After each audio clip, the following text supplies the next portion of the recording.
prosperity and being viewed across the world for our systems. But look at where we are today. We are in political and parliamentary chaos. Why? Because we have the shell of Christianity, but not the life of Christianity. Because we have said, we've enjoyed the fruits of Christianity and then said, but we're going to do it our way now. Our way, which has meant we throw out God.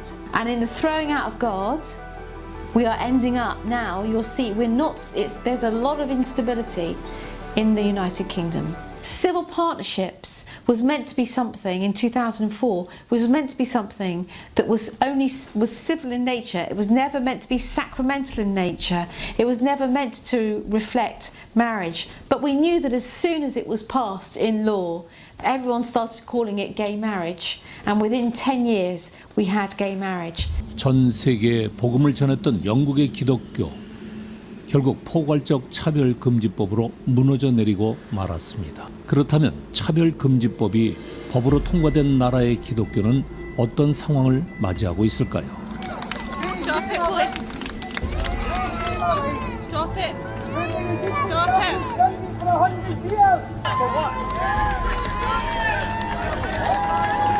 This is the kingdom of heaven suffering violence. That's right. All I've done tonight That's is right. tell you the good news of Christ. The same thing that they're trying to do on the other side of the park.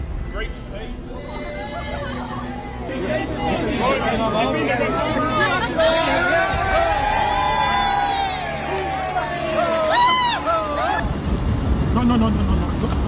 Don't take my Bible to read. Don't take my Bible to read.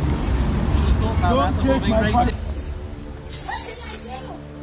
What way do you have to do this to me?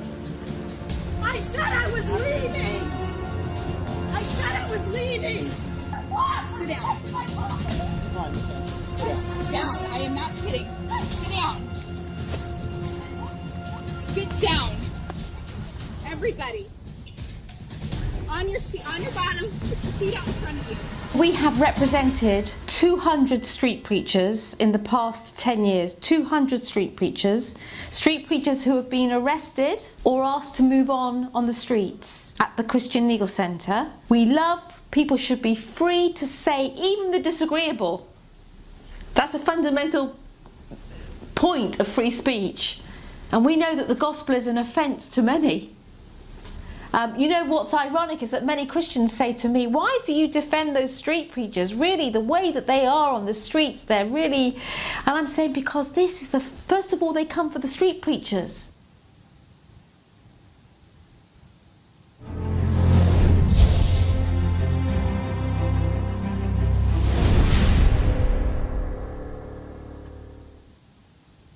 Well, I think to call the United Kingdom, Great Britain, a Christian country, yes, we have an incredible Christian heritage. Yes, the Bible was rooted at the heart of our education systems, health systems, parliamentary systems, legal systems.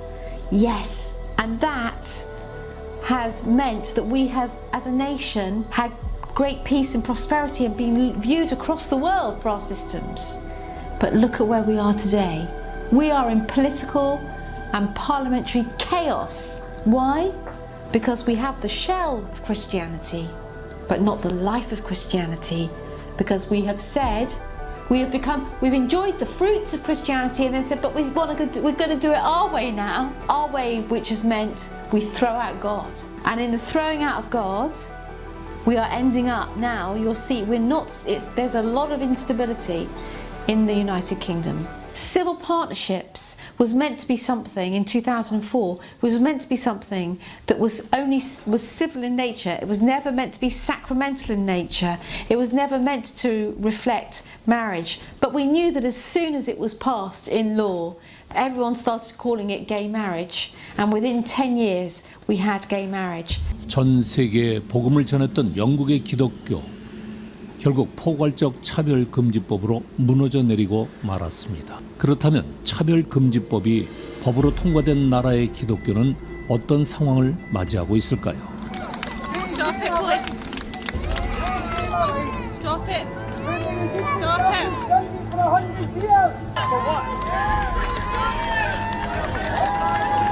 This is the kingdom of heaven suffering violence. That's right. All I've done tonight That's is right. tell you the good news of Christ. The same thing that they're trying to do on the other side of the park. No.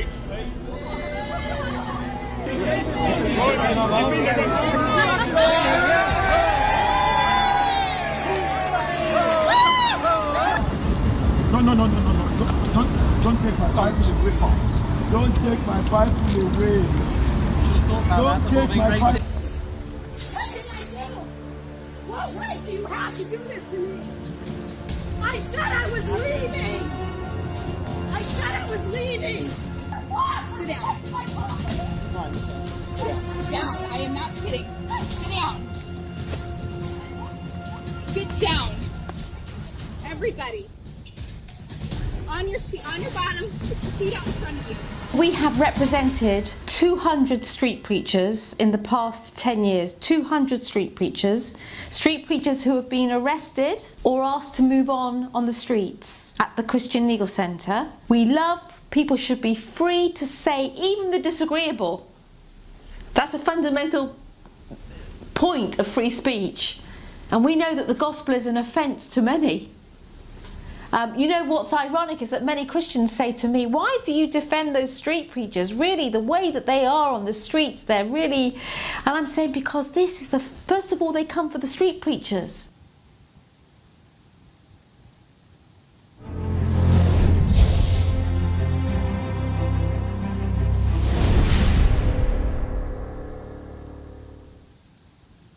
Well, I think to call the United Kingdom, Great Britain, a Christian country, yes, we have an incredible Christian heritage. Yes, the Bible was rooted at the heart of our education systems, health systems, parliamentary systems, legal systems. Yes, and that has meant that we have, as a nation, had great peace and prosperity and been viewed across the world for our systems. But look at where we are today. We are in political and parliamentary chaos. Why? Because we have the shell of Christianity, but not the life of Christianity. Because we have said, we've enjoyed the fruits of Christianity and then said, but we're going to do it our way now. Our way, which has meant we throw out God. And in the throwing out of God, we are ending up now, you'll see, there's a lot of instability in the United Kingdom. Civil partnerships was meant to be something in 2004, was meant to be something that was civil in nature. It was never meant to be sacramental in nature. It was never meant to reflect marriage. But we knew that as soon as it was passed in law, everyone started calling it gay marriage. And within 10 years, we had gay marriage. 전 세계에 복음을 전했던 영국의 기독교. 결국 포괄적 차별금지법으로 무너져 내리고 말았습니다. 그렇다면 차별금지법이 법으로 통과된 나라의 기독교는 어떤 상황을 맞이하고 있을까요? Stop it, Cliff. Stop it. Stop it.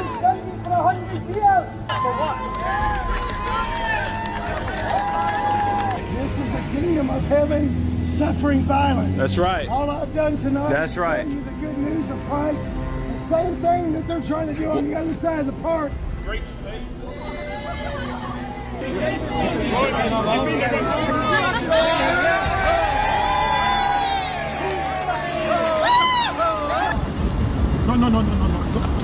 Don't take my Bible away. Don't take my Bible away. Don't take my Bible. What did I do? What way do you have to do this to me? I said I was leaving. I said I was leaving. Sit down. Sit down. I am not kidding. Sit down. Sit down. Everybody. On your seat, on your bottom, put your feet out in front of you. We have represented 200 street preachers in the past 10 years. 200 street preachers who have been arrested or asked to move on the streets at the Christian Legal Centre. We love people should be free to say even the disagreeable. That's a fundamental point of free speech. And we know that the gospel is an offence to many. You know what's ironic is that many Christians say to me, why do you defend those street preachers? Really, the way that they are on the streets, they're really... And I'm saying because this is first of all, they come for the street preachers.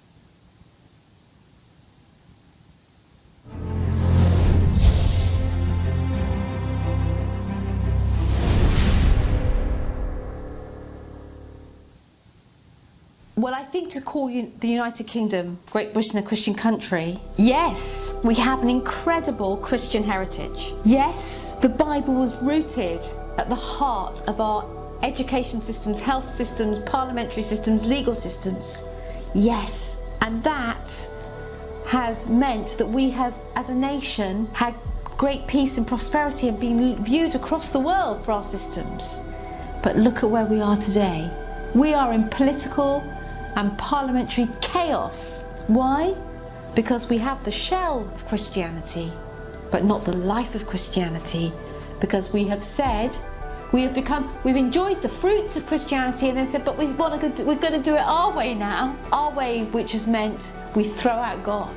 And in the throwing out of God, we are ending up now, you'll see, there's a lot of instability in the United Kingdom. Civil partnerships was meant to be something in 2004, was meant to be something that was civil in nature. It was never meant to be sacramental in nature. It was never meant to reflect marriage. But we knew that as soon as it was passed in law, everyone started calling it gay marriage. And within 10 years, we had gay marriage. 전 세계에 복음을 전했던 영국의 기독교. 결국 포괄적 차별금지법으로 무너져 내리고 말았습니다. 그렇다면 차별금지법이 법으로 통과된 나라의 기독교는 어떤 상황을 맞이하고 있을까요? Stop it, please. Stop it. Stop it.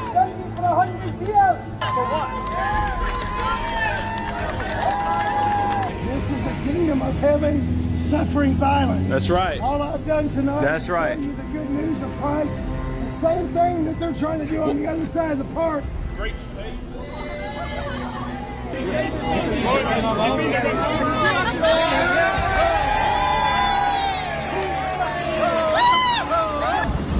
No. Don't take my Bible away. Don't take my Bible away. Don't take my Bible.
안녕하세요. 전국에서 그리고 해외에서 차바를 실시간으로 그리고 함께하고 계시는 우리 한국교회 성도 여러분들 참으로 감사하고 환영합니다. 저는 차바 운영위원으로 섬기고 있는 김윤숙 목사라고 합니다.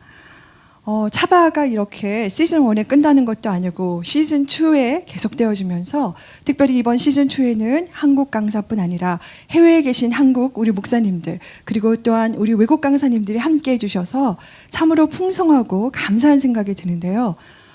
이렇게 차별금지법이 제정되기 이전에 그 위험성을 알리고 함께 연대하여서 우리가 깨어나고 그리고 이렇게 정말 우리가 서로를 알리고 공부하고 준비하며 우리가 함께 할 수 있는 그러한 나라가 저는 많지 않을 거라고 생각해요.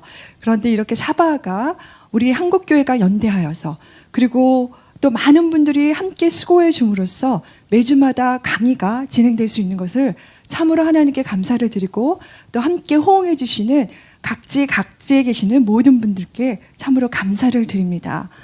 느헤미야가 같이 그 이스라엘 백성들과 성벽을 하나하나 벽돌 하나하나를 쌓았듯이 제가 생각할 때 우리의 그 매주마다의 발걸음들이 한 걸음 한 걸음씩 그렇게 벽돌을 쌓으면서 대한민국 가운데 거룩한 방파제, 하나님의 거룩한 도성, 하나님의 거룩한 그러한 나라로 만들기 위해서 우리가 매주 수고한다고 저는 믿고 있습니다. 그래서 하나님께서 은혜를 더해 주실 거라고 생각하고 오늘도 제 3번째 시간을 강의를 함께 가도록 하겠는데요. 먼저 지난주에는 우리 이재훈 목사님께서 온누리교회를 섬기고 계시는 이재훈 목사님께서 저에게 오셔서 C.S. 루이스의 신전한 기독교에서 본 차별금지법이라는 강의로 함께 해주셨는데요. 아주 내용을 흥미롭고도 쉽게 저에게 잘 설명해 주셨습니다. 그래서 지난주에 굉장히 많은 호응을 얻었고 또 특별히 온누리교회에서도 정말 많은 분들이 함께 시청해 주셨고 각 채널에서 많은 분들이 함께 영상을 듣고 공부해 주셨는데요. 혹시 빠뜨리시고 못 보신 분들이 계신다면 다시 한번 찾아서 그것을 꼭 시청해 주시고 그리고 이렇게 한국교회가 함께 해주시고 또 목사님들이 함께 해주신다는 것에 대해서 참으로 감사를 드리면서 우리가 각자의 위치에서 거룩한 대한민국을 만들기 위해서 지속적으로 우리가 쉬지 않고 함께 응원하고 그리고 동참했으면 좋겠습니다. 제가 그러면 오늘 저희에게 강의를 전달해 주실 강사분을 소개하겠는데요. 오늘 강사분은 코로나가 아니었다면 아마 함께 해주셨을 텐데 한국에 이미 여러 번 와주셨고 그리고 우리에게 참으로 사금법의 위험성에 대해서 선지자처럼 그리고 정말 우리에게 나팔을 불어주신 참으로 귀한 분이십니다. 많은 분들이 이미 알고 계실 거라고 생각하는데요. 영국 크리스천컨선 거기에 대표로 계시는 안드레아 윌리엄스 우리 강사님이신데요. 오늘은 동영상으로 전달된 강의를 저희가 함께 시청하여서 보도록 하겠는데요. 안드레아 윌리엄스 하면 제가 여러 이렇게 외국 강사분들을 보았지만 정말 그분을 먼저 보면은 이분은 변호사로서 그리고 정말 하나님의 정의를 사회 가운데 어떻게 실천하며 행동하는 그리스도인으로서 살아갈 수 있는지에 대해서 우리에게 살아있는 그런 신뢰 그리고 모범으로서 보여주는 분이라고 생각합니다. 그런데 이분이 개인적으로 만나도 보면 참으로 따뜻하고 엄마와 같고 정말 사랑이 풍성하셔서 그 네 자녀의 어머니이신데 모든 사람을 대할 때마다 작은 자라도 정말 그 영혼을 사랑하는 것이 느껴지고 또 무엇보다도 하나님을 사랑하기 때문에 자신의 몸을 불사르면서 변호사와 그리고 엄마, 주부로서 바쁜 가운데도 이렇게 귀한 일을 하고 계시는 분이십니다. 안드레아는 어떻게 보면 영국에서 홀로 그 외로운 싸움을 해오셨고 지금도 하고 계시는데 영국의 BBC 방송이나 여러 이 방송 채널에서도 우리를 대표하여 그리고 영국의 하나님의 자녀를 대표하여서 그분이 성경적인 가치관을 오늘날에도 많은 분들에게 호소하고 알리고 쌓아내고 계신 분입니다. 그래서 이렇게 안드레아 윌리엄스의 강의를 들을 수 있다는 것이 정말 참으로 감사한 일 같습니다. 2020년 저희를 위해서 특별히 또 차별금지법, 이 차바 로고까지 이렇게 달라고 하셔서 정말 성의를 다하여서 저에게 한 50분 정도의 강의를 보내주셨는데요. 이 강의가 사실은 또 번역되는 데 굉장한 많은 수고가 들어갑니다. 네, 우리 전윤성 변호사님께서 그 강의 번역을 함께 검수해 주시면서 수고해 주셨고요. 많은 분들이 이것이 이루어질 수 있도록 함께 기도해 주시고 수고해 주셨는데요. 그래서 오늘 여러분들 이 강의를 오늘 들으실 때 자막을 읽으시기에 약간 어려우실 수 있으나 읽으실 때 여러분이 동영상을 보시면서 강의를 들으시면서 우리 안드레아 윌리엄스 속에 있는 하나님 나라를 향한 열정 그리고 성경적 가치관을 수호하기를 원하는 그 하나님의 군사로서의 열정이 우리 각 사람에게 전이되어지고 전달되어지기를 원합니다. 그리하여 정말 안드레아가 절규하고 정말 저에게 부탁했어요. 한국교회는 연합하여, 교회가 연합하고 각 영역이 연합하고 그리고 각 세대가 연합하여서 정말 하나님의 그 가치를 이 땅 가운데 가져오고 그리고 한국교회는 마지막 시대에 한국교회의 부르심을 다하고 사명을 다하는 그러한 정말 거룩한 나라가 되어달라고 부탁했는데요. 2020년 따끈따끈하게 도착하는 영상을 강의를 들으시면서 우리 모두의 10년 가운데 그러한 안드레아의 그러한 그 열정들이 열매 맺어지고 또한 은혜가 되어지고 도전이 되어지는 시간이 되기를 여러분 기대합니다. 그러면 우리 함께 강의 함께 살펴보도록 하겠습니다.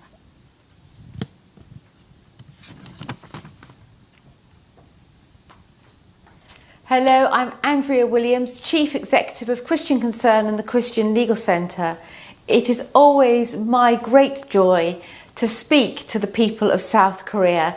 I only wish that I could be with you in these strange and unique times in our world at the moment. My subject today is anti-discrimination laws in the United Kingdom. And I hope that by speaking to the anti-discrimination laws in the United Kingdom, we can teach a lesson to you in South Korea for what happens when they are implemented, the trajectory, and how important it is for those of you that are Christians, those of you that are lawyers, those of you that are teachers, pastors, those of you that are society leaders, that you will understand their nature, you will understand what happens and why it is so important to tackle them for the good of society. So I thank you for your kind invitation to speak to you today. It's worth, first of all, noting that anti-discrimination is not an issue that exists in a vacuum. There are numerous root causes that create a culture that lead to the kind of tribalism and identity policies that are at the heart of the equality agenda that we see so clearly in the West and which is coming to you in South Korea. I call it an equality agenda because anti-discrimination law has very little to do with equality and a lot to do with politics. That's why it's important that the politicians, the lawyers, the educators understand very clearly what it is that I'm saying, and also the pastors. At its heart, anti-discrimination defines people by various minority characteristics and focuses on our differences rather than our similarities. Instead of bringing people together in the shared understanding that we are born into the radical equality and the shared dignity of being created in God's image. And that is something that we in Britain have enjoyed historically in our laws. But today that has gone through the equality agenda. And this agenda breeds suspicion among people and the belief that because of their differences, they tend to be victimised by this society more than others. Being a victim, in turn, can breed contempt for those that others view as their victimisers. As we have seen time and time again in the United Kingdom, anti-discrimination law pushes people to fighting for their perceived individual rights to be more equal than others. The philosophy underpinning the anti-discrimination agenda has led to such things as critical race theory, which has bred movements like Black Lives Matter and spawned protests which often become violent in the United States. It has led to an insidious form of cultural Marxism, where our entire history and culture is treated with suspicion and disdain, with an aim to fully dismantle.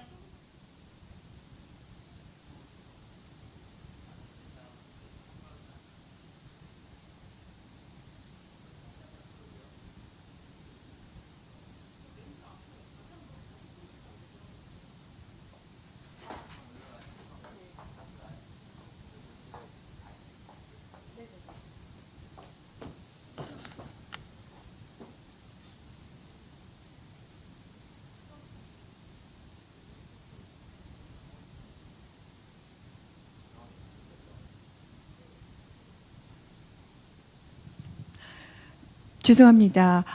송출에 약간 문제가 테크니컬한 문제가 있었기 때문에 저희가 다시 처음부터 네, 플레이를 하도록 하겠습니다. 네, 죄송합니다. 양해 부탁드립니다.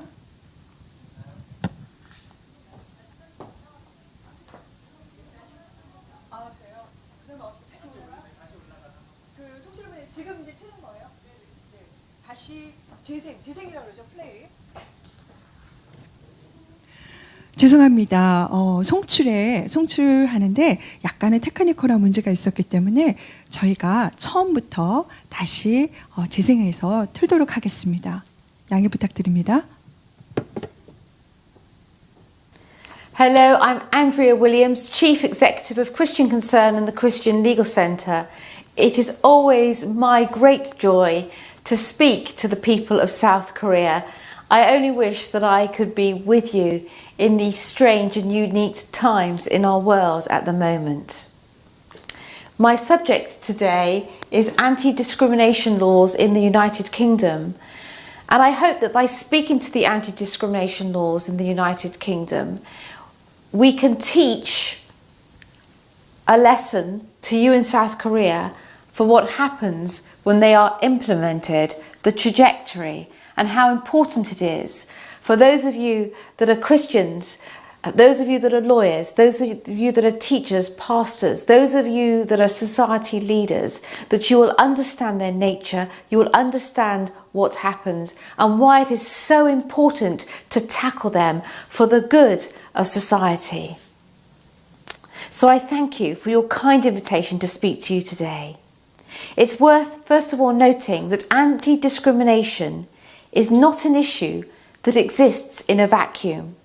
There are numerous root causes that create a culture that lead to the kind of tribalism and identity policies that are at the heart of the equality agenda that we see so clearly in the West and which is coming to you in South Korea. I call it an equality agenda because anti-discrimination law has very little to do with equality and a lot to do with politics. That's why it's important that the politicians, the lawyers, the educators understand very clearly what it is that I'm saying, and also the pastors. At its heart, anti-discrimination defines people by various minority characteristics and focuses on our differences rather than our similarities. Instead of bringing people together in the shared understanding that we are born into the radical equality and the shared dignity of being created in God's image, and that is something that we in Britain have enjoyed historically in our laws, but today that has gone through the equality agenda, and this agenda breeds suspicion among people and the belief that because of their differences, they tend to be victimised by society more than others. Being a victim, in turn, can breed contempt for those that others view as their victimisers. As we have seen time and time again in the United Kingdom, anti-discrimination law pushes people to fighting for their perceived individual rights to be more equal than others. The philosophy underpinning the anti-discrimination agenda has led to such things as critical race theory, which has bred movements like Black Lives Matter and spawned protests which often become violent in the United States. It has led to an insidious form of cultural Marxism, where our entire history and culture is treated with suspicion and disdain, with an aim to fully dismantling it. So today, in Britain, much of British history is unknown and not properly analysed, and the way that it is taught in the academies and the way that it is spoken of in political life and even in our education in schools is with disdain. The so-called Christian heritage is one to be ashamed of, not celebrating for the good that it has done. This philosophy has led to a transgender theory today where biological sex no longer matters. It's subjective feeling that counts. I can be whatever gender I aspire to be, or no gender at all. It is a war of nature and ultimately on God's sovereignty and the creation order. This philosophy has also created the LGBTQI movement, which has for the past 30 years in society sought to deconstruct heteronormativity, to thereby redefine the family, in fact to smash the family, and to end what they believe to be straight privilege. Perhaps the greatest challenge of the anti-discrimination agenda is that it is all-encompassing. It usually starts in the area of employment or housing, and then it expands to the provision of goods and services. However, where the agenda is most advanced, like in the United Kingdom, it then tries to take over how we educate our children, how we run our churches and define our beliefs. And it even tries to censor our speech and challenge the very beliefs that we hold as Christians, suggesting that they are not worthy of respect in a democratic society. Suggesting that they are not worthy of respect in a society based on equality considerations.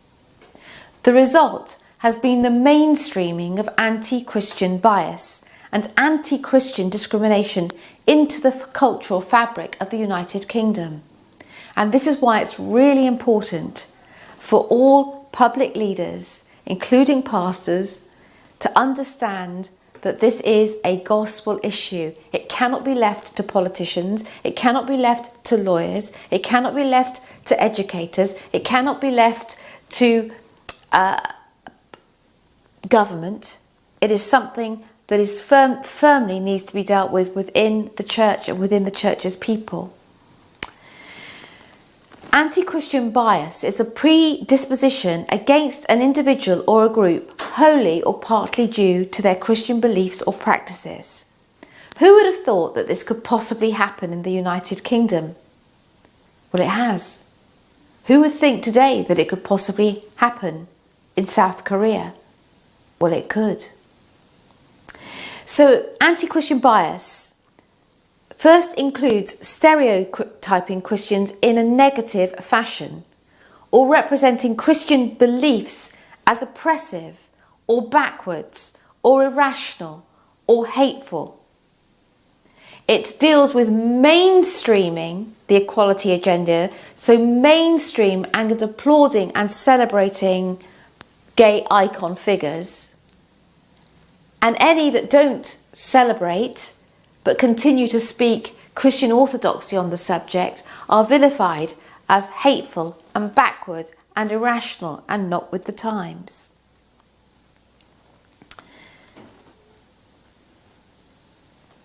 This also includes individuals, employers, organisations and even government actors going out of their way to respect the demands of other faiths or beliefs, but not of Christians.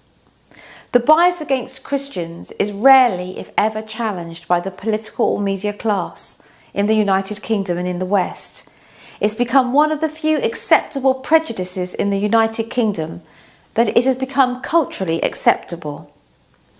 Anti-Christian discrimination is discrimination against a person or a group of people wholly or partly due to their Christian beliefs or practices. This would include discrimination against someone because of his or her beliefs about marriage, life, the unborn children, or sexual ethics. It would also include discrimination against someone because they have a conscientious objection to sensitive moral matters such as abortion or compelled use of transgender programs. One of the chief problems facing Christians in the United Kingdom today, especially those who faithfully adhere to biblical belief, is the shocking level of religious illiteracy in our culture. For more than 2 decades, both the media and the LGBT campaigning groups have hammered it into the collective consciousness that any opposition to any campaigning goal of the LGBT community or to homosexual behaviour itself is hateful, homophobic, small-minded. Biblical Christian belief during this period has been attacked ruthlessly along these same lines. That is why it's vital that the churches and that Christians in public life speak lovingly but strongly and clearly and in truth into the public arena at this time, at the very beginning that these laws begin to take shape and place in the society of South Korea. In our nation, the Christian voices that have dissented have been very few.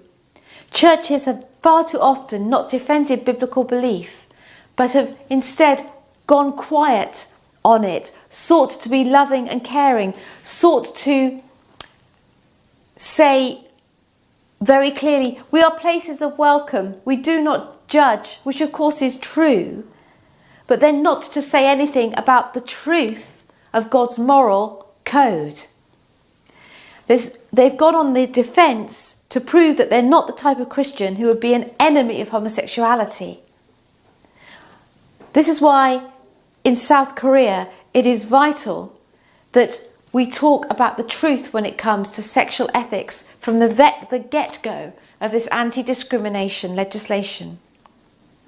Today, I will focus mainly on the two protected characteristics in the United Kingdom that equality law has posed and imposed and presents as the greatest existential threat to the free exercise of Christian faith in our nation. Those two protected characteristics are sexual orientation and gender reassignment. Let us first turn to the issue of sexual orientation. One of the chief problems that exists in defining what legal protections should be afforded to sexual orientation is a hermeneutical one. It's an understanding of what is meant. Put succinctly, the problem began, and I want the South Koreans to really hear this well, because of the lack of legal clarity in how sexual orientation is defined. Please don't make this same mistake at the outset in South Korea.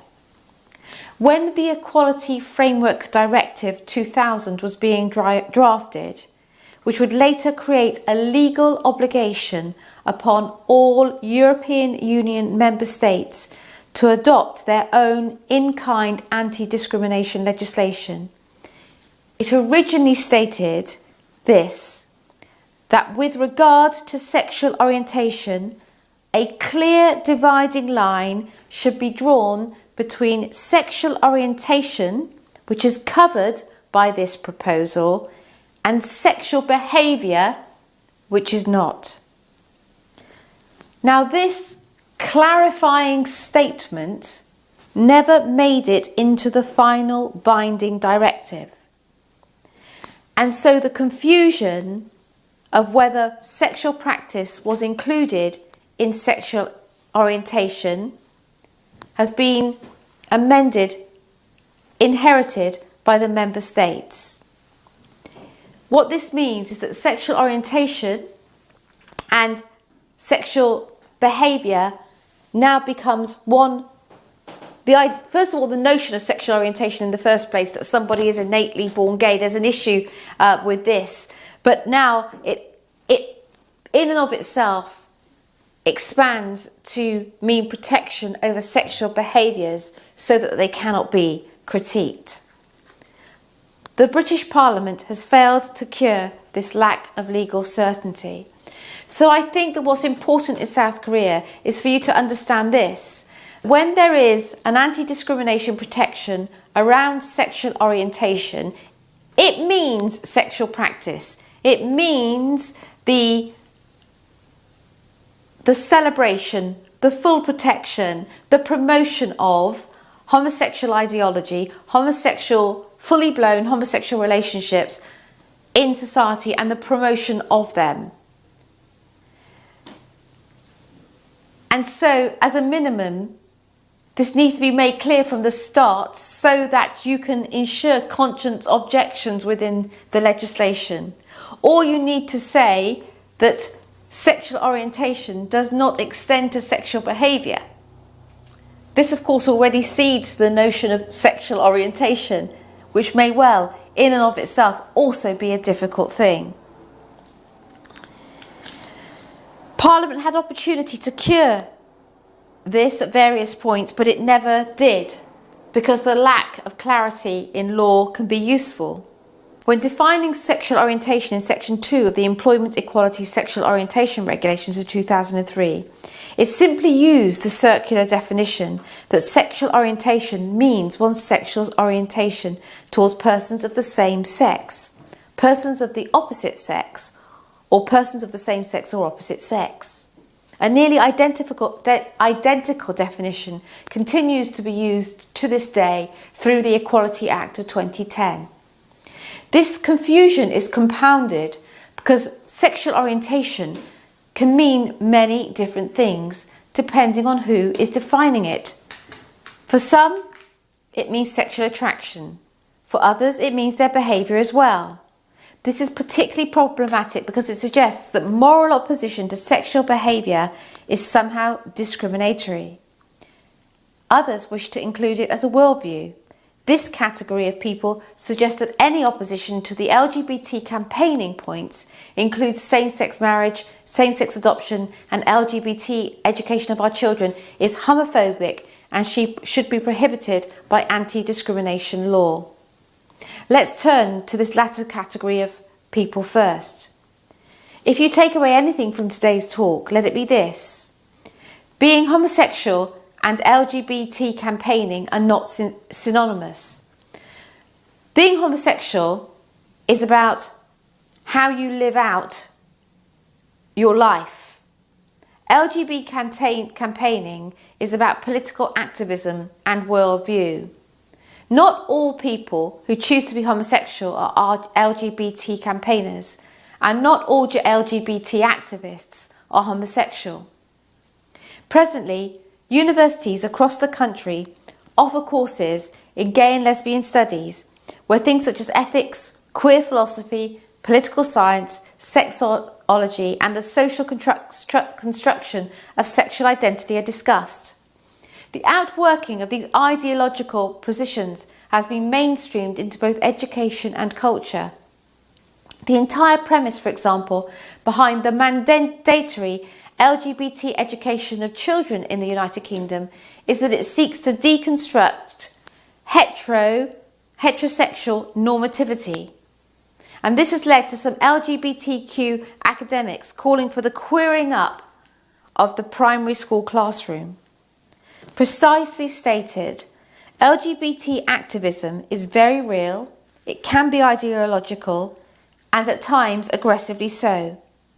So successful has the LGBT lobby been that even the simple premise that a child does better growing up with a mother and a father in a low-conflict home environment has been deemed homophobic and enough to disqualify someone from holding public office. Next week, here at ChristianConson, you will be hearing about the case of Richard Page. If ever there was a symbol for how badly the anti-discrimination agenda has failed Christians and what an existential threat it poses to religious freedom, then Richard is that symbol, and one that will occur in South Korea unless you hold back this anti-discrimination tide at the very beginning. Richard Page is a devout Christian who's always been active in the community. He performed exemplary service as a lay magistrate in Kent for 15 years, frequently presiding over adoption cases. He has served as a highly capable and popular non-executive director with the National Health Trust in our hospitals. In 2014, a social services was circulated among the magistrate judges, making sweeping statements about how new research findings suggested that an adopted child fares best when placed with same-sex couples as opposed to being placed with a mother and father. Richard disagreed with the report when it was presented to him in one of the adoption cases that he had to decide on. He said to two other magistrates behind closed doors that his first and foremost responsibility was to rule for an outcome that was in the best interests of the child. In this particular circumstance, the child had lived for 3 years with a married mother and father. Two gay men wanted to adopt the child, and Richard said that the child would do best to stay with the married mother and father. He also said that he believed that the social science showed that children do best with a married mum and father, and wanted to bring evidence to show a different viewpoint from the report that he was being presented with. He said that this belief also flowed from his belief as faith as a Christian, that he too had practiced as a foster carer with children from broken and difficult homes. Richard and his wife have fostered several children for many years, so he is also able to draw upon his direct experience. Although this conversation was in the judge's retiring room and was personal reflections, and although the child was placed with that same-sex couple, Richard Page's comments were secretly reported to the judicial disciplinary process. By 2015, even though Richard had been subject to disciplinary meetings and equality and diversity training in order to re-educate him, he was suspended from the magistracy, from the judge's bench, pending investigation. The outcome in the investigation was that he had allowed his religious beliefs to affect his judicial decision-making, that he had been biased. So holding the belief as a Christian that children do best with a mother and father was deemed to be discriminatory, and that he should have removed himself from the case. You can imagine that the story of a magistrate being punished simply for suggesting that a child does best with a mother and father attracted a lot of media and public attention. Many people in the United Kingdom, not just Christians, feel the same way. The best available social science, psychology and anthropological evidence attest to the truth of Richard's statement. More than that, members of the judiciary, even the President of the Supreme Court and former head of the Family Division, frequently appear in the media here in the UK to express their views on such boldly contested issues. But they do so without punishment and are often celebrated for their desire to liberalise the law. This was not the case with Richard. By expressing a biblical truth, one which can also be evidenced through secular argument, Richard was removed from office. Just as egregious, the National Health Service also dismissed him from his position, even though his portfolio in the National Health Service had nothing to do with parenting issues or public policy. It was to do with finance. The National Health Service suggested that even allowing Richard to continue in his position might mean that LGBT people would be scared of seeking medical help if they were ill. This statement alone shocks the conscience. The idea that a Christian in a non-medical role who never sees patients could dissuade a sick person from getting medical treatment simply for believing a child does better with a mum and dad would be laughable, if not for the fact that a good man has lost his job and his reputation as a result of this type of thinking. The problem of how sexual orientation laws have ravaged religious freedom doesn't stop there. Let's start with a brief piece of history. In 2007, the UK adopted the Sexual Orientation Regulations, the predecessor of the Equality Act of 2010. In 2007, the same year the regulations were adopted, so bear this in mind if you are adopting anti-discrimination legislation, there were 14 Christian adoption agencies in the UK, 11 Catholic adoption agencies in England and Wales, 2 Roman Catholic adoption agencies in Scotland, and 1 evangelical adoption agency in England and Wales. As a result of the sexual orientation regulations, all 14 agencies suffered severe repercussions, Of those 14, several of which have existed for hundreds of years or more and were credited with placing the most difficult children into families, 11 of them were forced to remove their Christian ethos and become secular sounding agencies, or they would go out of business completely. To put this into perspective, the 2 Catholic agencies in Scotland accounted on average for 20% of the adoptions in Scotland each year. Of the 11 Catholic adoption agencies in England and Wales, they performed 1/3 of all private adoptions in the United Kingdom. Before closing its doors to business, the Westminster Catholic Children's Society alone provided services to more than 3,000 children. While we lament the loss of ethos-based adoption agencies because of gender politics, what is equally deplorable is that in the name of so-called sexual orientation, countless children will stay in orphanages or inadequate foster care because of the loss of these adoption agencies. Or we can look to the case of Gary McFarlane. He is a relationships counsellor. He was terminated from his position with Relate Counselling Service for gross misconduct, for merely asking if he could be accommodated in his Christian beliefs on biblical sexuality. He merely inquired about the possibility of not being required to give sex therapy to 2 men or 2 women that he might counsel. Gross misconduct is the harshest penalty available to an employer, and they suspended Gary and then dismissed him for gross misconduct for raising the possibility that he might have a conscience issue with giving sex therapy to 2 men or 2 women. There weren't even actual clients. He had an incredible record of counselling. People loved him. So his employment was terminated.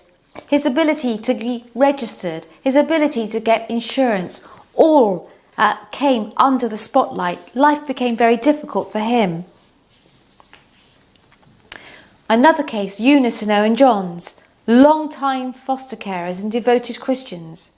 After having taken a break from fostering for a few years, they were then required to go through a new screening process, which of course is understandable with the local authority.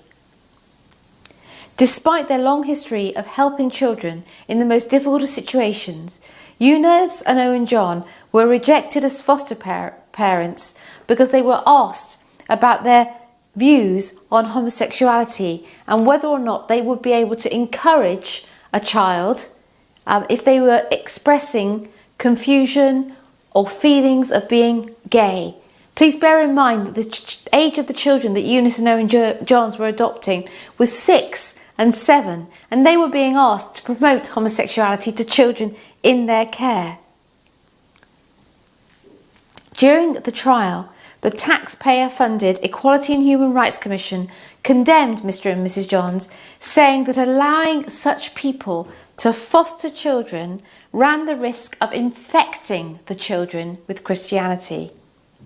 It's a little bit like speaking of Christianity like it's coronavirus, some dangerous disease, some deadly disease which isn't fit to be in the public space. What was also extraordinary during this whole process, they wouldn't encourage homosexuality in children, so they weren't deemed fit to be foster carers or adoptive carers. But also, the adoption agency, the local authority felt that their church and the fact they had a lot of people home on a Sunday for Sunday lunch, that this was dangerous for children. To be in that kind of environment every Sunday would be a dangerous environment for the children. Slowly, however, here at the Christian Legal Centre, and we've been going for a long time, ground is being won back by Christians. And one of the most well-known cases at the Christian Legal Centre is that of Felix Ngole. Felix is a Christian student who was removed from his master's degree in social work at the University of Sheffield after he made comments on his personal Facebook page in support of biblical teaching on marriage and sexual ethics.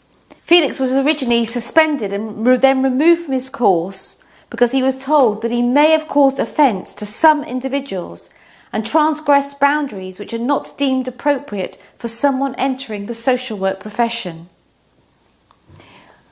I would suggest that the case represented an egregious incidence of viewpoint discrimination whereby Felix was discriminated not for the subject matter being addressed, but for the side that he took in the debate. The case highlights the reality that some universities are seeking to create a bar to certain professions. Unless you think straight, unless you get with the LGBTQI anti-discrimination agenda, you're not fit to be a social worker, you're not fit to be a teacher, you're not fit to be a politician. The case highlights that this is the case. Counsel for the University of Sheffield, Sarah Hannett of Matrix Chambers, one of the most famous barristers' chambers in the country, told the court that the university's policy is not just that the services must be provided without discrimination, but that they must be seen to be provided, that they must be provided without perception of discrimination. And that required the removal of Mr. Ngole from the course.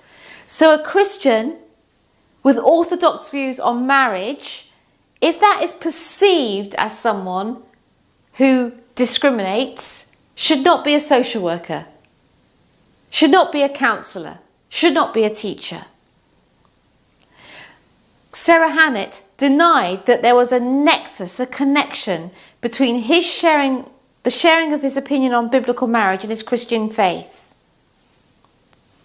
She then went on to argue that in fact Felix was not removed for what he said, but because of the way in which he said it, which was in fact quoting from the Bible. The reality, of course, is that this is a distinction without a difference. The genuineness of this argument also smacks of dubiousness, as no students from the University of Sheffield who have used their Facebook pages to promote social views which the university agrees with, including on issues involving LGBTQI issues, have ever been punished.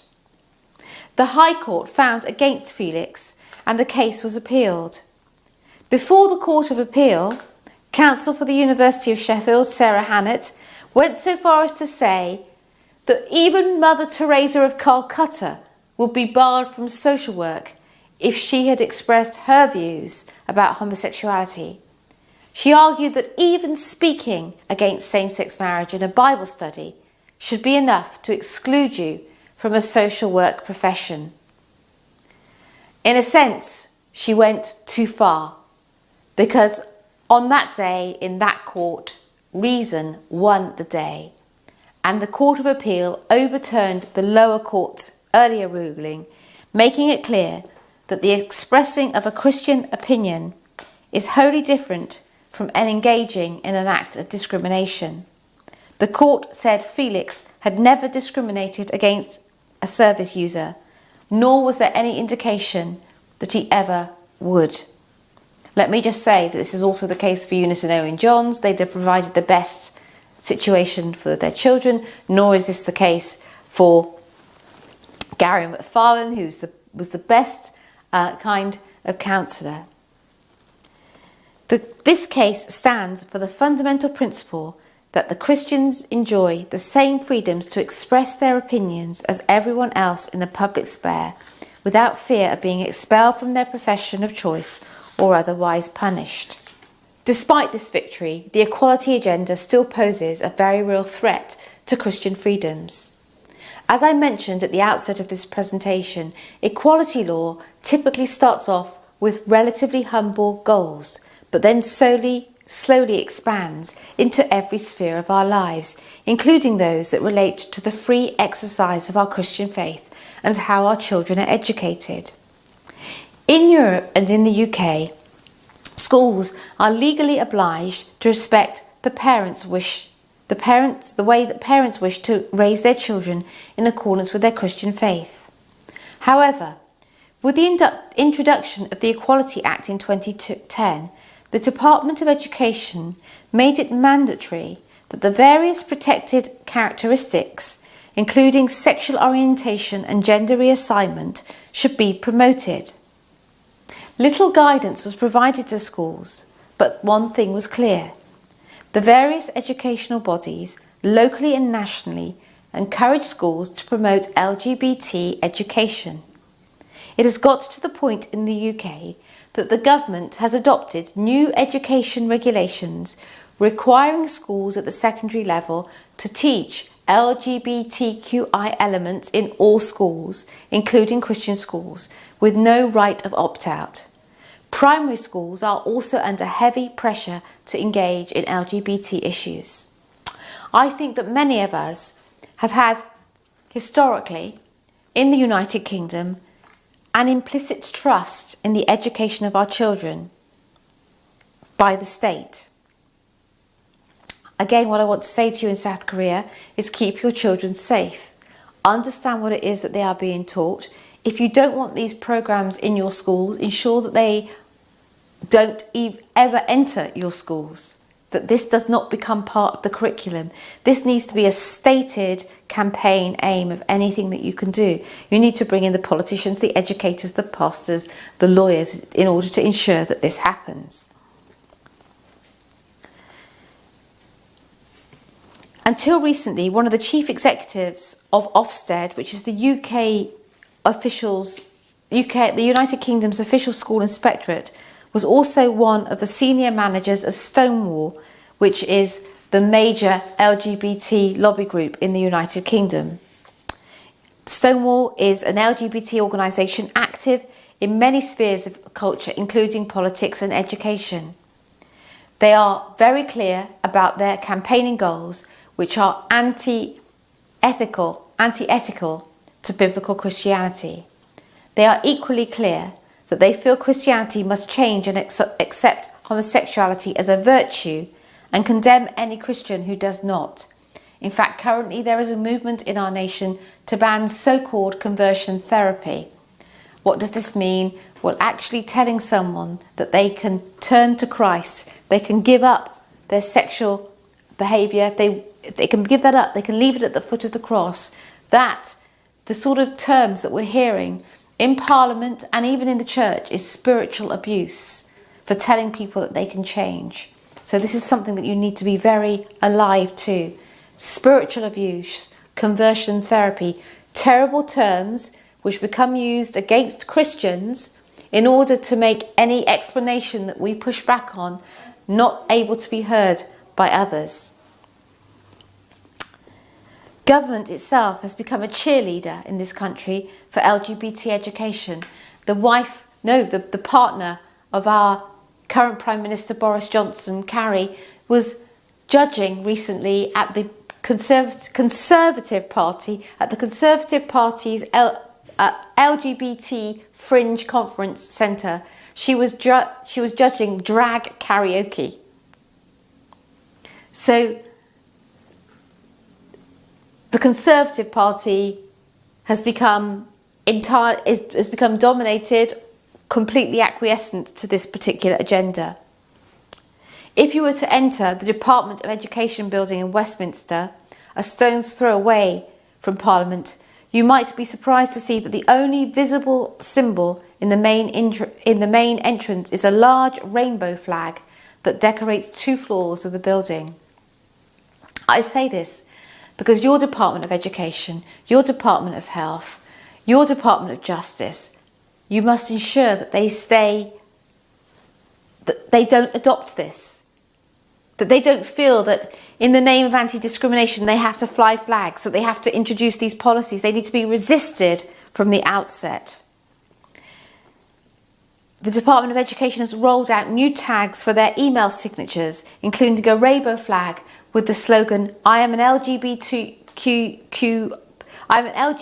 plus champion, and directed them to the Stonewall website.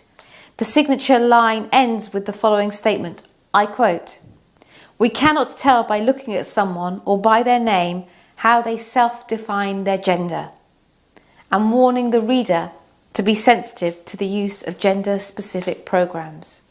This is our government. This is our government's education department. This is the education department that delivers education to children right down to 2 in our nursery schools. Given this, it's not surprising to hear stories like those of Izzy Montague and her experience at Heaver's Farm School. Izzy and her husband Shane are Bible-believing Christians who wanted to raise their son Isaiah in accordance with their Christian beliefs. Izzy was troubled when she began seeing Stonewall posters popping up all over the school with slogans like, "I am gay, get over it." Her son was also coming home from school and telling her that he had to read storybooks about being gay. This all culminated in the school announcing that they would be holding a gay pride event at their school. The child in question was 6. Any parent who complained received a similar answer, which was that their children could not be opted out of LGBT education as it was mandated by law. Izzy formally complained to the school, noting that the school owed her a statutory duty to respect her right to raise her son in accordance with her Christian beliefs. When she went to meet the head teacher as part of the complaints procedure, she was greeted by the head teacher's daughter, who was taking notes of the meeting. The daughter, also a member of staff, wore a T-shirt with a conspicuous message written in bold black lettering saying, "Why be homophobic or transphobic when you can just be quiet?" The daughter also wore T-shirts to the primary school. One such T-shirt also read, "I am a lesbian." So teachers in the school of young children aged 4, 5, 6, 7, 8 are wearing T-shirts saying, "I'm a lesbian. Why be homophobic or transphobic when you can just be quiet?" Not surprisingly, a few weeks later, when Izzy received the official written response to her complaint from the head teacher, they absolved the school of any wrongdoing and defended the school's position of holding a pride event. While this wasn't surprising, what was indeed surprising was that on the same day that letter was sent out, that same teacher put Izzy's son, just a small boy, into a 4-hour detention. To be clear, Izzy's son had never shown any behavioural problems at a school, nor had he ever served a detention. He was only, I said 6 years old, in fact he was only 5 years old, putting a 5-year-old into a 4-hour detention. Izzy was only told that evening that one of the teachers had physically handled him on his lower back. The next day, Izzy's son was again put into detention. Izzy, as any mother would, tried desperately to find out what happened, especially about the accusation of being physically manhandled. The school, in return, was awful to her. They provided no means or answers and ultimately barred Izzy from coming onto the school grounds. Izzy's story is becoming symbolic of the disdain equality and education activists have for the role of parents in educating their own children. I've been told by multiple school governors when handling complaints for other Christian parents that in their minds, parents are part of the problem and not the solution. They have told me that they have bypassed consulting parents on intimate and moral issues being taught in schools because they know that they will get pushback. So this begs the question as to what kind of response is that to genuine parental concerns when the law of the land requires parents to be consulted on these very questions. And it's why in South Korea what's very important that you ensure that the governance of your school remains Christian, remains, and that you're keeping your children safe, and you're very invested in the curriculum for your children's school. This is a very, very important area to keep safe because, as you can see in the United Kingdom, it has been entirely queered.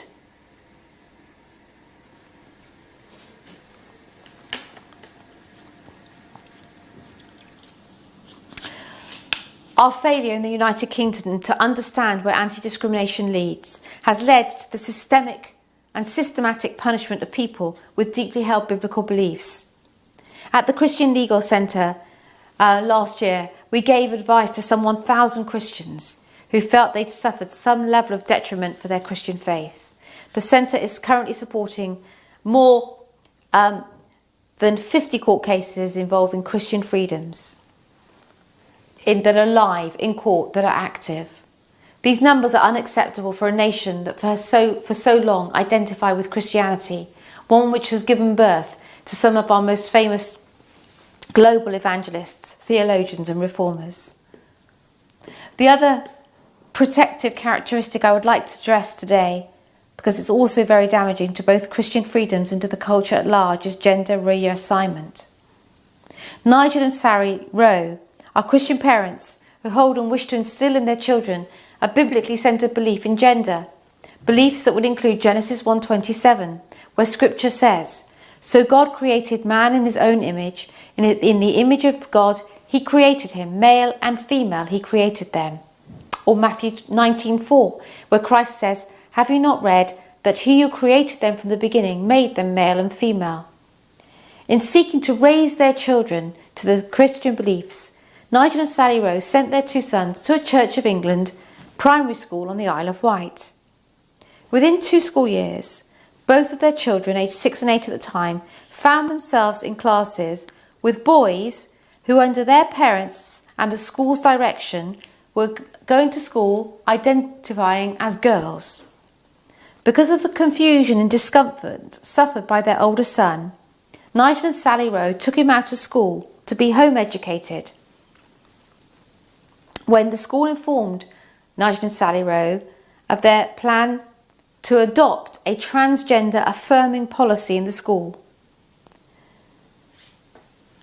the reality was this: these small children, aged 6, 7, 8, in a small community, had known these other children, had known these little boys as boys. Now they were coming to school as girls. And if the other children didn't call these children by the right name or by the right pronoun, they would be in trouble. We had situations whereby the children were not going to toilet at school because they were getting so concerned about the use of toilets, this sort of thing in the school. Nigel and Sally attempted to work the matter out with the school in relation to their younger son. In a response to a letter they sent to the school, asking about anti-bullying measures and their own parental rights, the school responded by suggesting that anyone who could not believe that those little boys were girls or refused to give them female pronouns was transphobic. The school also announced their intention to educate parents and students alike in accordance with this gender ideology. Furthermore, the school and the education department was supported by the church, by the church's diocesan education body, in support of this gender ideology. So the church, a church school, capitulated to the state agenda, and the true Christian parents who were seeking to protect not just their children and others, they were punished as transphobic. The result is that now Nigel and Sally have been home educating their children for some 3 years, and litigation is about to commence imminently. Similarly, the Christian Legal Centre has supported an amazing maths teacher called Joshua Sutcliffe. He was sacked for saying "well done girls" to a group of girls. In a maths class, the children were aged 15, but one of the girls identified as a boy. As a result of this, not immediately, but a week later, the parent of the child complained about Joshua Sutcliffe, and Joshua Sutcliffe was put into isolation as a maths teacher in the school every day. He was told to come in, prepare the lessons, and give them to a supply teacher. More recently, the Christian Legal Centre supported the Reverend John Parker, who was a governor of a Church of England school. He resigned because the school was aggressively pushing a trans agenda led by a radical transgender campaigning group called Mermaids. One of the children in the school was wanting to transition.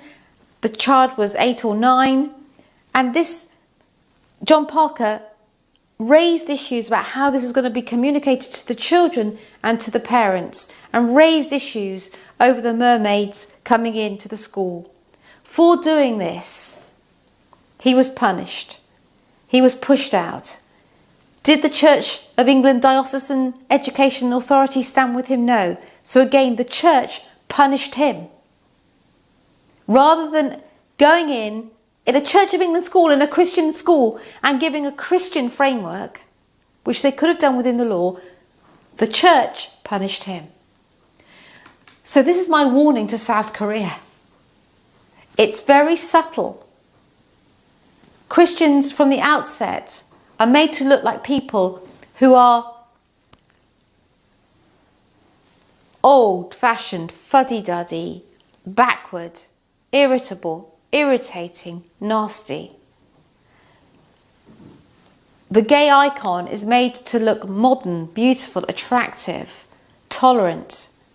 But in fact, the LGBTQI agenda is deeply intolerant, and it absolutely punishes. It can't stand those that will not stand with it. And it does not care if parents are forced to take their children out of school. It does not care if a judge loses his job. It does not care. They want this. And the point is, for most, what also happens is that the church goes silent and everyone goes silent. So most people don't get punished because they're just silent. Those that dare to speak get punished, and that makes more people silent. I really hope and pray that South Korea will understand this and resist this. Transgender theory's impact has also been felt beyond our schools. The Christian Legal Centre is supporting Dr. David Makareth. He worked as a disability allowance assessor for the Department of Work and Pensions as a medical doctor. His employer presented him with a scenario about a transgender client expecting to be referred to in their chosen pronoun. And Dr. Makareth, as a medical doctor, said that he would not be able to call a biological man a woman or a biological woman a man because this has an impact on medicine. It has an impact on health. His comment led to disciplinary inquiries and further training by his employer, followed by a warning that he would be very likely to lose his job should he not comply with the transgendered person's wish and refer to them by their gender pronoun.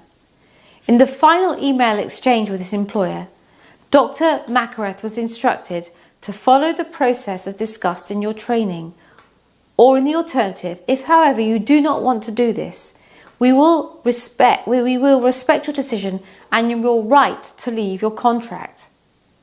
To which Dr. Makareth replied, I am a Christian and in good conscience cannot do what the department is, again, a government department of work and pensions, is requiring of me. So a government department in work and pensions is forcing a medical doctor to sign a medical document as a lie and is forcing him to lose his job. So Dr. Makareth felt coerced to leave his work and did so with great sadness in June of 2018. He was suspended from his duties during the same month, followed by a summary dismissal.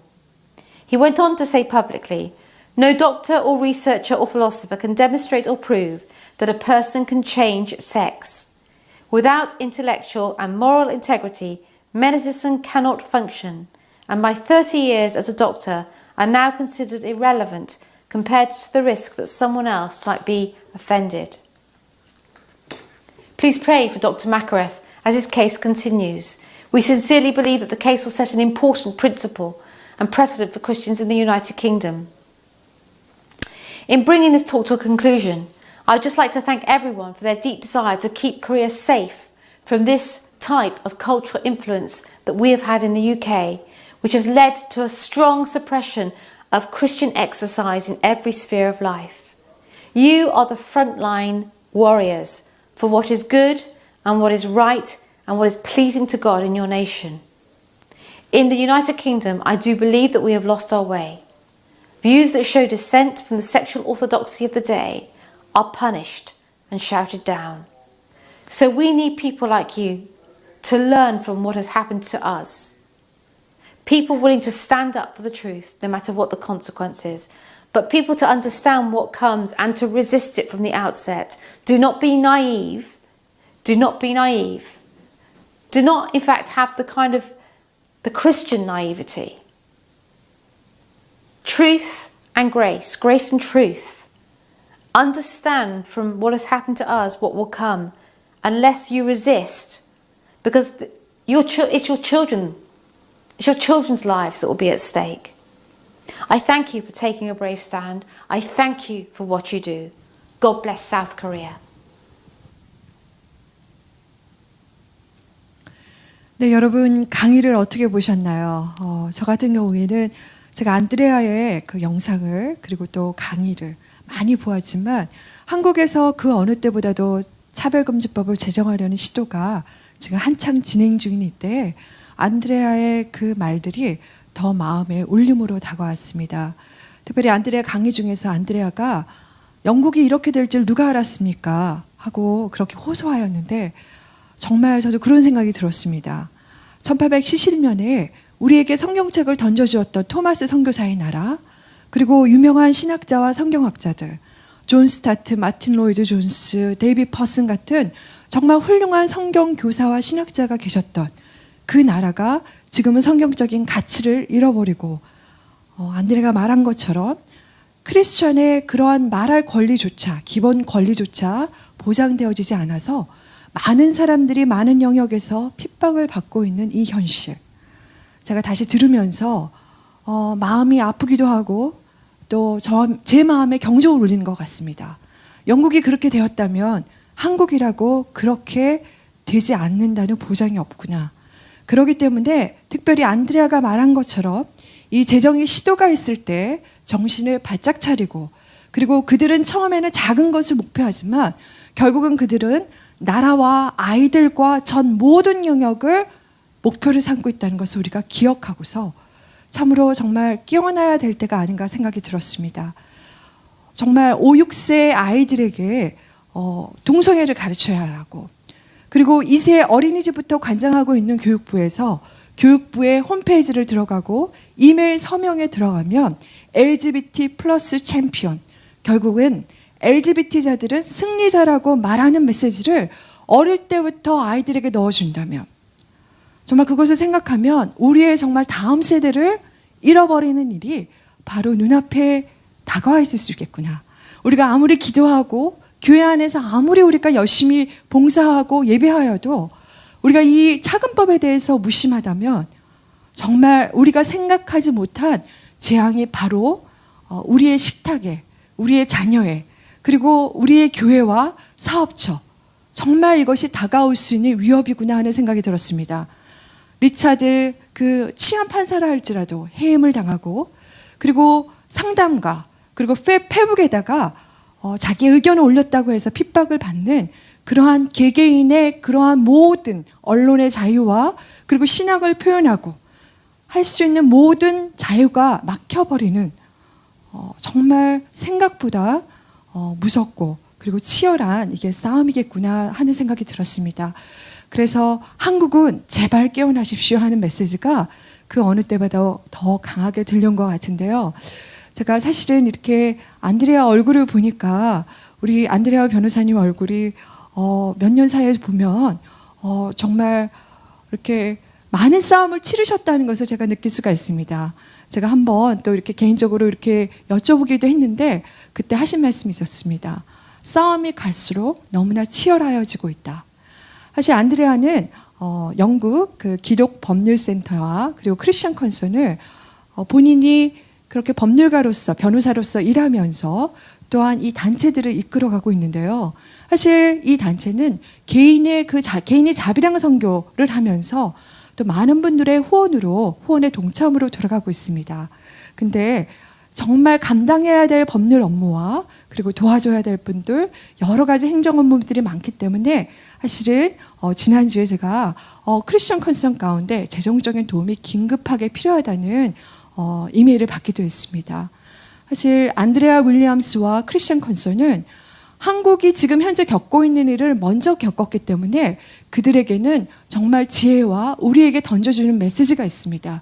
그리고 그 경험으로부터 나온 저에게 전달해주는 그러한 지혜와 노하우가 있는데요.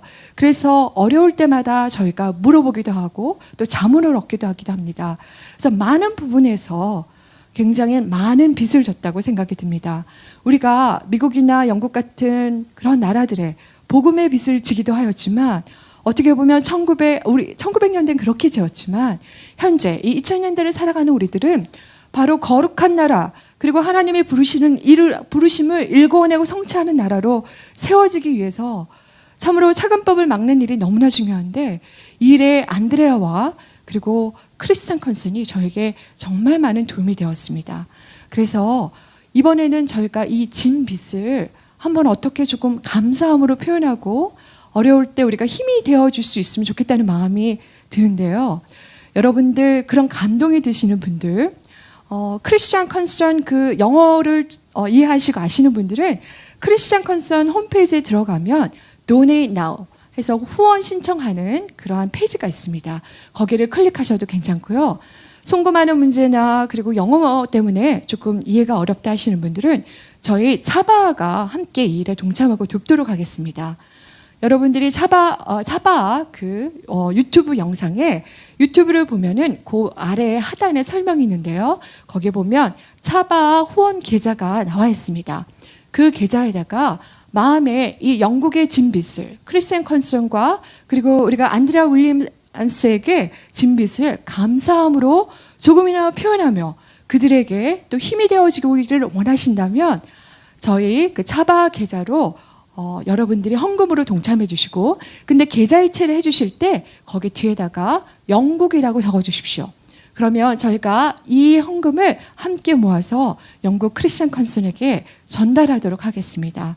그래서 우리가 말로만 감사한 것이 아니라 우리가 진정으로 그 감사함을 표현할 때 하나님께서 우리에게 더 축복하여 주시고 또한 정말 우리에게 We are not alone in this. 이 싸움은 우리 혼자 싸우는 것이 아니라 이 글로벌한 세계 가운데 악의 무리들이 일어나고 있다면 정말 거룩한 성도들의 무리와 하나님의 진리를 나에게 해가 올지라도 말로 표현하고 지켜내고 행실로 지켜냄으로써 우리의 자녀들을 지켜내고 정말 이 나라 가운데 뜻이 하늘에서 이루어진 것처럼 땅에서도 이루어지는 하나님 그것을 보기를 원하나이다. 우리가 기도하는 마음으로 함께 동참하기를 원합니다. 그래서 여러분 함께 꼭 동참해 주시고요. 또 한 가지는 또 영국에서는 크리스천컨선 주관으로 1년에 한 번씩 윌버포스아카데미가 열립니다. 그것도 다 전 세계에서 법조인이라든가 그리고 목회자라든가 근데 이제 영어가 되시는 분들은 또 함께 거기에 관심을 두고 크리스천컨선 페이지에 보시고 동참하셔도 좋겠는데요. 캠브리지 대학에서 매년마다 이 현재 일어나고 있는 이러한 세상 가운데 성경을 위협하는 그러한 가치들에 대해서 우리가 어떻게 준비하고 배우고 싸워야 될 것인지를 우리에게 훈련해 줍니다. 저와 그리고 또 젊은 청년들 그리고 또 많은 분들 또 함께 동참할 수 있었는데요. 가보시면 정말 저희에게 숙박과 그리고 또 맛있는 그 음식들을 제공해 주면서 정말 너무나 제너러스하게 풍성하게 저에게 후원해 줍니다. 그래서 많은 곳에 각 세계 가운데 이렇게 하나님의 진리를 수호하며 싸워내는 하나님의 빛의 군사 다음 세대 영적 군사들을 길러내는 데 수고하고 있는데요. 그렇기 때문에 꼭 우리가 함께 크리스천컨선에 후원하는데 이번 기회에 동참했으면 좋겠습니다. 감동되시는 분들 이번 주와 다음 주 꼭 함께 동참해 주시고 또한 더 궁금하신 사항은 문의해 주시면 감사하겠습니다. 자, 그러면 이번 시간에는 우리 이프 패밀리의 영상을 함께 3분짜리 영상 보도록 하겠는데요. 여러분 또 차바 그 동영상 페이지에 가보시면 그 아랫부분에 보시면은 차바 채널 아래에 이프 패밀리라는 그런 가상 드라마의 영상들이 업로드 되어져 있습니다. 윤학열 감독님이 함께 하시는 마하나임 TV 선교회에서 주관하여서 또 우리 또 어떤 그 연예인분들이 또 함께 동참해 주시고 해서 차별금지법이 제정되었을 때 일어날 일들을 이해하기 쉽도록 그것을 영상으로 만들어 주셨는데요. 들어가셔서 마하나임 TV 선교회 여러분들 후원해 주시고 또 기도도 해 주시고요. 그리고 이프 패밀리 영상에 여러분 구독해 주시기를 바랍니다. 또한 이 이프 패밀리는 3분에서 5분짜리 아주 편안하게 쉽게 볼 수 있는 영상이기 때문에 이것을 교회에서 여러분들이 함께 매주마다 이렇게 상영 영상을 재생해서 보시면은 더 우리가 차별금지법에 대해서 배우는 기회가 되지 않을까 생각합니다. 그러면 우선 저희 3분짜리 티저 영상을 함께 보도록 하겠습니다.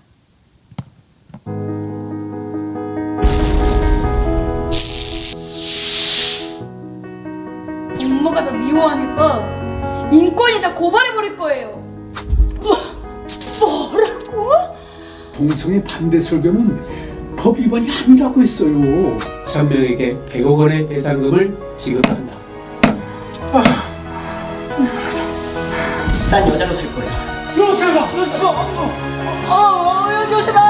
30일 먹겠죠?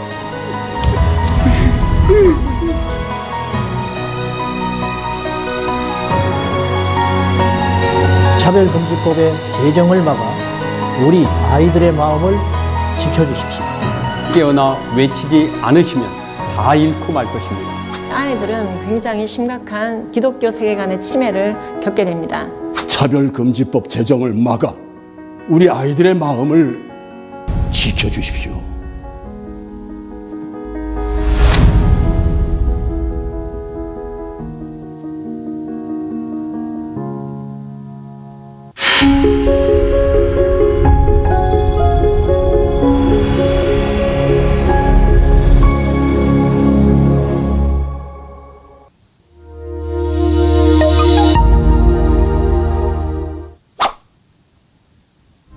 캐나다에서는 데이비드 린 목사가 동성애자들에게 폭행당한 뒤 영국 토니 미아노 목사도 경찰에 체포됐습니다. 스웨덴에서는 동성애는 죄라고 설교를 했던 아케 그린 목사가 징역 1개월을 선고받았습니다. 차별금지법이 통과된 외국에서 반동성애 설교자가 체포되고 구금되었으며 형사처벌을 받기까지 했습니다. 우리나라의 정의당이 발의한 법안은 해당 안 됩니다. 단 제보자 불이익을 좁혀놓았죠. 동성애는 성경의 말씀대로 죄악입니다. 전 신대원을 졸업한 동성애자 강도사입니다. 목사고시 지원하겠습니다. 교회법에 따라 불허하겠습니다. 전 지지하겠습니다. 박 장로님도 교회법에 따라 실히 명합니다. 우리가 이대로 가만히 있을 줄 아십니까? 정신적 고통! 명예훼손과 모욕, 교회와 목사를 고발합니다. 동성애자나 동성애 지지자를 교회법으로 치리하는 일로 처벌을 받습니다. 적대적, 모욕적 환경 조성 제3조, 제1항, 제4호 명예훼손죄 확대 적용이 가능합니다. 이 법이 통과되고 제정된다면 확대 적용은 일사천리입니다. 법 개정은 너무나 손쉬운 일입니다. 결국은 판사의 판결에 달린 사안이기에 아무런 문제가 없을 것이란 말은 절대 지켜줄 수 없고 책임질 수도 없는 주장입니다. 교회와 교단, 개인에게 천문학적인 손해배상 위험을 안길 수가 있습니다. 따라서 우리는 반드시 이 법안의 통과를 제정을 반대해야 하겠습니다. 차별금지법 바로 알아야 합니다.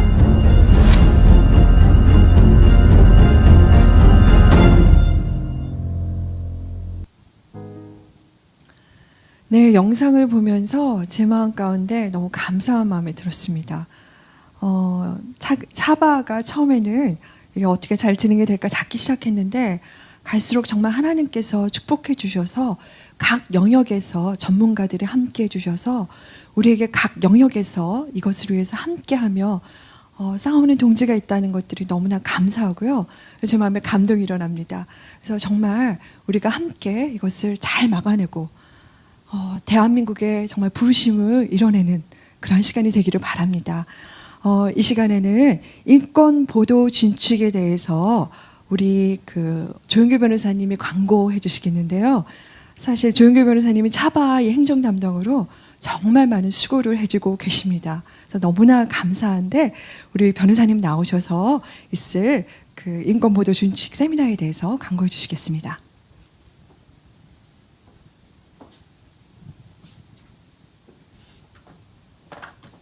네, 여러분 안녕하세요. 네, 오늘 진행 우리 김윤숙 목사님 너무 잘해 주시죠. 우리 김윤숙 목사님께서 우리 안드레아 윌리엄스 이번에 강사 섭외하는 전 과정을 또 섬겨 주셨습니다. 그리고 안드레아 윌리엄스는 지금 제가 운영하는 윌버포스아카데미에 16년에 좀 다녀왔고요. 다녀오면서 거기서 일주일 정도 그 아카데미 강의를 들으면서 한국에도 차별금지법을 막기 위한 아카데미를 해야 되겠다라는 권면도 받고 또 많은 영감도 얻어온 그런 곳입니다. 그 후 저희 한국 팀들이 계속해서 안드레아 윌리엄스 윌버포스아카데미를 좀 다녀왔는데요.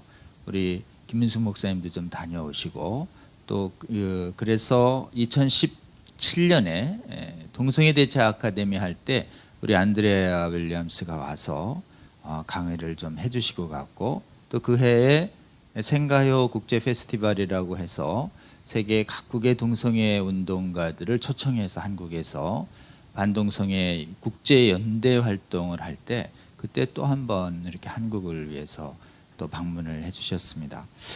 그래서 안드레아는 무엇보다도 한국에 대해서 각별하게 한국은 꼭 막아낼 수 있기를 권면하는 이런 말씀을 많이 주셨고 또 한국 팀들에 대해서 굉장히 많은 섬김을 해주셨습니다. 아마 오늘 강의도 여러분 제가 보기에는 차별금지법에 관한 여러 강의를 들었는데 차별금지법에 초점을 맞춘 안드레아 강의는 이번이 처음입니다.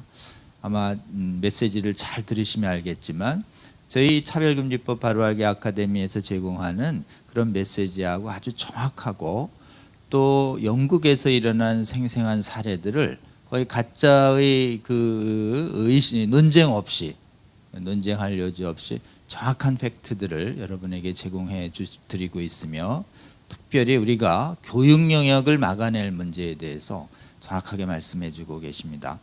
기회가 되신다면 여러 번 좀 시청해 주시고 또 관련 분야에 종사하시는 분들은 좀 도전받아서 한국에서 이 차별금지법을 막아내는 일에 적극 동참해 주시기를 호소드리고 우리 김인숙 목사님 말씀해 주신 것처럼 한국을 위해서 그렇게 많이 섬기는 이 크리스천컨선이 우리 저희가 또 그동안 받은 은혜나 도움에 대해서 이번 기회에 한번 저희가 영국을 좀 돕는 그런 기도와 재정적인 동참이 있었으면 좋겠다 이런 말씀 드리고 싶습니다. 오늘 제가 좀 강구하러 나온 것은 인권보도준칙에 대한 그 복음법률가회의 세미나를 소개해 드리기 위해서 왔습니다. 여러분 인권보도준칙은 2011년도에 제정된 것인데요. 기자협회하고 국가인권위원회가 만든 것인데 언론 분야의 포괄적 차별금지법입니다. 그래서 이 준칙의 8장에 성소수자 인권 조항이 있는데 동성애에 대해서 잘못됐다라는 취지의 보도를 못하게 돼 있습니다. 그러니까 동성애에 대해서 또는 성전환에 대해서 부정적인 관점을 표현하는 자체가 메이저 언론에서 보도 못하도록 하는 굉장히 언론 자유를 침해하는 조항이 되어 있고 또 동성애를 또 성전환을 치유 대상이나 질환 그리고 특히 에이즈와 같은 질병과 연관시키지 못하도록 실제로 연관되어 있는데 연관되었다는 의학적 지식을 보도하지 못하도록 되어 있는 헌법상 보장된 언론의 자유와 국민의 알 권리를 사실상 동성애와 성전환에 대해서 박탈하는 무서운 사실은 언론 재갈법입니다. 이 법에 대해서 아직 한 번도 비판적 토론회가 열리지 않았었는데 복음법률가회에서 준비하고 또 언론의 자유를 회복하기 위한 교회 내의 언론인들이 모여서 복음언론인의 창립준비위원회를 만들어서 한 3개월간 준비를 했습니다. 그래서 두 기관이 주최를 합니다. 복음언론인회 그 다음에 복음언론인의 창립준비위원회 그리고 발제를 총 6명이 하고 토론도 6명이 합니다. 전부 언론인 반, 그 다음에 법률가 반, 그리고 관련 의료 전문가들이 골고루 있어서 인권보도준칙 그동안 한국의 언론의 자유를 동성애와 성전환에 대해서 얼마나 심각하게 박탈해서 실제로는 한국 내에 얼마나 국민의 올바른 분별력과 판단력을 침해하고 그리고 실제로는 에이즈와 여러 가지 동성애 관련 질병의 폭증을 유발하는 언론계의 제도 역할을 해왔는지 우리가 조금은 드러내는 국민 앞에 드러내는 토론회를 합니다. 날짜를 알려드리겠습니다. 다음 주 8일 화요일입니다. 프레스센터 19층에서 합니다. 직접 특히 언론인 분들께서 관심 가져주시고 동참해 주시기를 호소드리고요.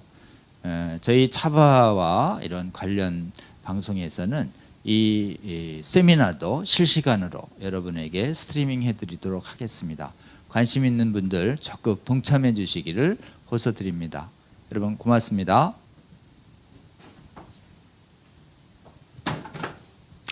네, 감사합니다. 많은 분들의 동참을 부탁드리겠고요.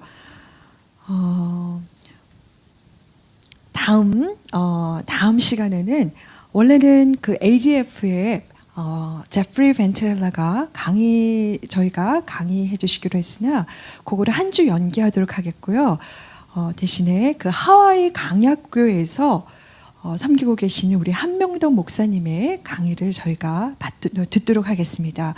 하와이 강약교회는 하와이에서 동성애를 반대해서 교회 건물에서 나와서 정말 광야에서 예배를 드리고 있는 교회인데요. 목사님의 강의를 통해서 현재 미국의 그 차근법으로 인한 폐해와 그리고 복음의 순수성을 지켜내기 위해서 정말 삶의 현장에서 그리고 정말 목회 현장에서 수고하고 계시는 분들의 이야기를 우리가 생생하게 들을 수 있을 것 같습니다. 그래서 여러분 함께 다음 시간에도 함께 동참해 주시고 많이 지지해 주시기 바랍니다. 오늘 또 유튜브 실시간 채팅창에 많은 분들이 의견을 보내주시고 함께 동참해 주셨는데요. 다 읽어드릴 수 없어서 몇 가지만 한번 읽어보도록 하겠습니다. 시간이 별로 없는 것 같다. 다음 세대가 진리를 진리로 말할 수 있도록 지금 지켜내자. 이렇게 말씀해 주셨고요. 또 독일에 살았던 어느 성도분께서는 이렇게 말씀해 주셨습니다.